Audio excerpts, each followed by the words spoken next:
지난주에는 외국인 매도 등 수급 불안과 환율 문제로 코스피 지수가 1950선을 밑돌았습니다. 미국은 지난해 4분기에 14분기 이래 처음으로 마이너스 0.1% 성장을 기록했습니다. 그러나 정부 지출과 재고를 제외하면 플러스 2.3%로 나쁘지 않은 경제 성장률입니다. 한편 미 다우존스는 지난 주말 5년 만에 1만 4천 선을 돌파하기도 했습니다. 지난 1월 유로존의 경기 신뢰 지수는 지난해 6월 이후 최고 수준인 89.2로 나타났고 제조업 신뢰 지수도 회복세를 보였습니다. 중국의 지난해 4분기 소비자 신뢰 지수도 상승세를 나타내 직전 분기 106 대비 소폭 증가한 108을 기록했습니다. BS투자증권 이두환 상무로부터 지난주와 이번 주 국제금융 환경 변화에 대해 들어봅니다.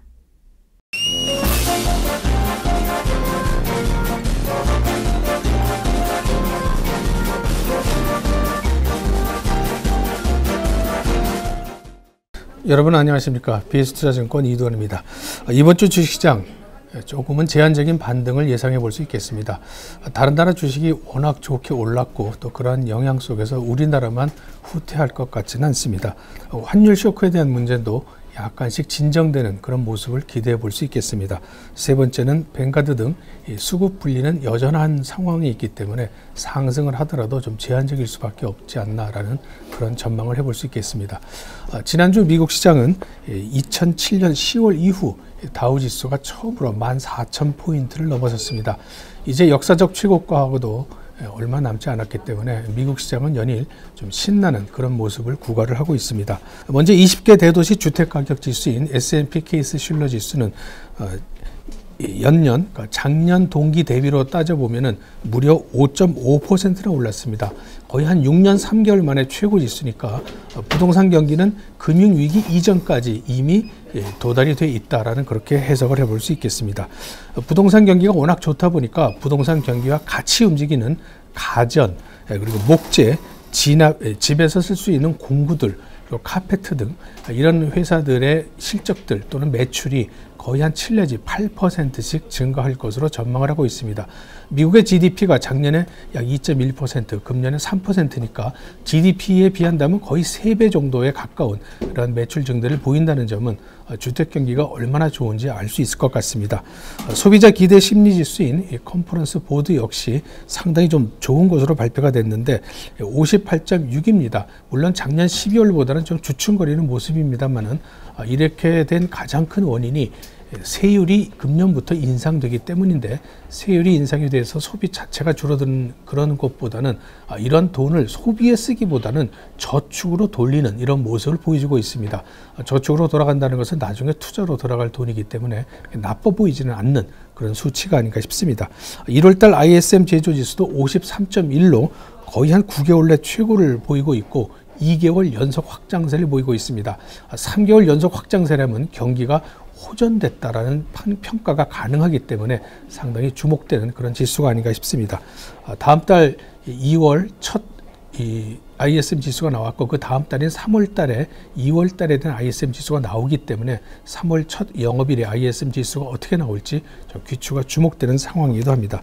1월 실업률은 7.9%로 지난달과 거의 차이는 없습니다. 지난달에 7.8%니까 실업률은 약 0.1%포인트 늘었지만은 큰 나쁜 악재 같지는 않아 보입니다. 4분기 어닝 시즌이 이제 계속 현재 진행이 되고 있는데 S&P 소속 기업 중에 약 반 정도가 발표를 했습니다. 이들의 발표된 기업 중 68% 이상이 예상치보다는 좋은 실적을 발표하고 있어서 기업의 어닝도 생각보다는 좀 좋게 흐르는 것이 현재 미국 시장을 좋게 만든 그런 배경들이 아닌가 싶습니다. 또한 가장 중요한 이 FOMC에서도 지난주 회의에서 회의 결과를 발표를 했는데 현재 양적 완화 조치를 계속하겠다라고 못을 다시 한번 박았습니다. FOMC 회의가 열리기 전에는 출구 전략에 대한 논의도 있지 않겠는가라는 그런 전망이 있었습니다만은 회의 결과 발표된 내용은 출구 전략은 하나도 없이 현재의 실업률, 그러니까 다시 말씀드리면 7.8 또는 7.9% 실업률이 6.5% 이하가 될 때까지는 양적 완화를 계속할 것이다라고 언명을 했습니다. 현재 인플레이션율이 약 1% 정도인데 인플레이션율도 2 내지 한 2.5% 정도는 돼야지만 현재 있는 양적 완화의 출구 전략을 검토할 수 있겠다라는 그런 모습을 보였습니다.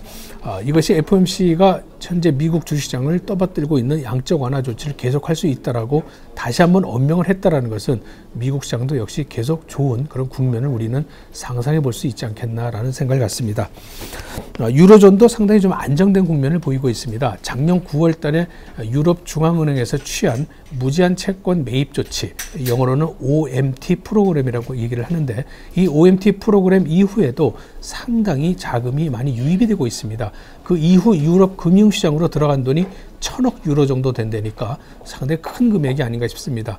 이런 금액들이 전부 다 유럽 금융시장을 안정화시키고 있고, 거기에 따라서 스페인, 이탈리아 또는 그리스가 발행한 채권이 모두 원활하게 소화가 되고 금리도 좋게 소화가 된다는 측면에서 보면은 유럽의 금융시장도 빠르게 아주 안정이 되는 그런 모습을 보이고 있습니다.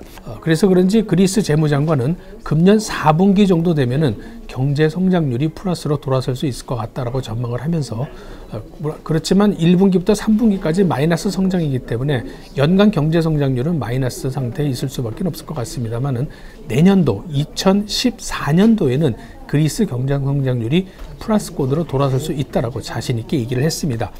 이런 것이 모두 다 그동안 취해왔던 긴축 행정 또는 긴축 재정에 대한 이런 효과라고 볼 수 있는데, 그 효과를 봐서인지 최근 유럽의 지도자들은 긴축 재정 또는 긴축 정책에 대해서 계속 우호적인 발언을 취하고 있고, 또 현재 긴축을 계속함으로 인해서 앞으로 경제 성장을 할 수 있겠다는 자신감을 얻는 곳이 곳곳의 언론 보도에서 보여지고 있습니다. 다음은 중국 시장인데요. 중국은 계속해서 유통시장을 부양하는 조치를 취하고 있습니다. IPO 시장, 다시 말씀드리면 기업 공개가 현재 대기하는 기업체가 약 900개 정도 되는데, 그만큼 기업 공개를 시키고자 하는 기업이 많다라는 소리죠. 근데 이것을 한꺼번에 공개가 시키게 되면 유통시장의 주식 양이 늘어나면서 주가가 오름세가 좀 꺾일 가능성이 있습니다. 그래서 그런지 중국의 증권 당국은 IPO를 당분간 중지를 시켰습니다. 그만큼 유통시장의 부양 조치에 어떤 성격으로 여겨지는데, 지난주 또는 그 지지난주 있었던 외국인 투자 적격 업체 확대에 이어서 계속적으로 유통시장을 부양시키려는 중국 당국의 의지를 우리는 읽어볼 수 있을 것 같습니다. 중국의 제조 경기 역시 이 HSBC 또는 중국 통계국에서 발표한 숫자가 계속 좋습니다. 지속적으로 좋아진다는 이런 측면에서 본다면 중국 제조 경기도 상당히 좋은 모습을 현재 우리한테 보여주고 있다고 보여집니다. 일본은 외환 전문가가 설문조사를 한 결과에 의하면 약 95엔 또는 100엔까지 앞으로 3개월 내지 6개월 내에 도달될 수 있을 것이라고 얘기를 했습니다. 지금 현재 엔화가 약 91.7엔을 기록하고 있기 때문에 95엔이나 100엔까지 간다면 지금보다 더 떨어진다는 의미가 되겠죠. 그만큼 우리나라 원화가 같이 떨어지지 않는다면 다시금 우리는 일본의 근린 궁핍화 정책에 휘말리게 돼서 제조 경기가 수출이 매우 안 좋을 가능성이 있습니다. 이것이 하나의 2월달 시장에서 바라볼 수 있는 좀 우려되는 그런 대목이 아닌가 싶습니다. 지난주까지는 엔화가 절하가 될 때 우리나라도 똑같이 절하가 됐습니다. 또 우리나라 절하폭이 일본의 엔화 절하보다 더 컸었기 때문에 어떤 환율에 대한 문제는 당분간 지난 주말부터 약간 좀 누그러지는 듯한 모습을 보인 것이 현재 시점에서 우리가 바라볼 수 있는 그런 모습이 아닌가 싶습니다. 중국은 주말인 9일부터 그 다음 주 일요일인 17일까지 춘절 연휴에 들어갑니다. 상당히 휴가가 길기 때문에 그 긴 연휴 기간 중에 우리 관광산업 또는 이런 특수를 어떻게 영향을 미칠지도 주목이 되는 모습이 아닌가 싶습니다. 결론적으로 말씀을 드리면은 이번 주 주식시장은 제한적인 반등을 우리는 예상해 볼 수 있는데, 제한적이 될 수밖에 없는 이유는 수급 불안 요인이 아직 꺼지지 않았고 환율 문제도 다시금 언제든지 튀어나올 수 있는 문제가 아닌가라는 생각 때문입니다. 하지만 반등을 좀 예상해 볼 수 있는 국면은 다른 나라에 비해서 워낙 우리나라 주가가 뒷걸음질 쳤기 때문에 제자리로 돌아오기만 하더라도 주가는 올라갈 수 있다는 측면, 또 글로벌 경기 환경이 매우 좋아지고 있다는 측면에서 우리는 반등을 예상해 볼 수 있을 것 같습니다. 참고적으로 2월 달에 주식시장의 주가의 범위는 코스피 기준으로 약 1880부터 고점은 약 2050, 아주 높게 보는 회사가 2080, 2100까지 보는 회사도 있습니다만은 컨센서스는 약 2050포인트 정도로 전망을 하고 있습니다.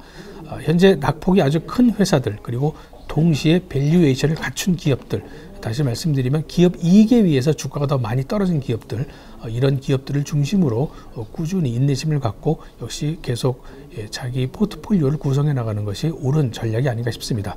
저는 지금까지 비즈투자증권 이두원이었습니다. 지난 1월 국내 증시는 글로벌 증시 강세에도 불구하고 부진한 모습을 보였습니다. 1950선까지 밀려난 코스피 지수가 다시 상승세로 돌아서기 위해서는 엔화 약세의 완화가 필요하다고 전문가들은 진단하고 있습니다. 엔화 약세 기조로 자동차와 IT 등 수출 주도형 기업들의 비상이 걸린 상태이기 때문입니다. 전문가들은 오는 2월 14일로 예정된 G20회의에서 엔화 약세 완화를 위한 정책 조율과 중국 무역 수지, 신규 대출 등 경제 지표에도 주목해야 한다고 전망하고 있습니다. NSP 뉴스 정유리입니다.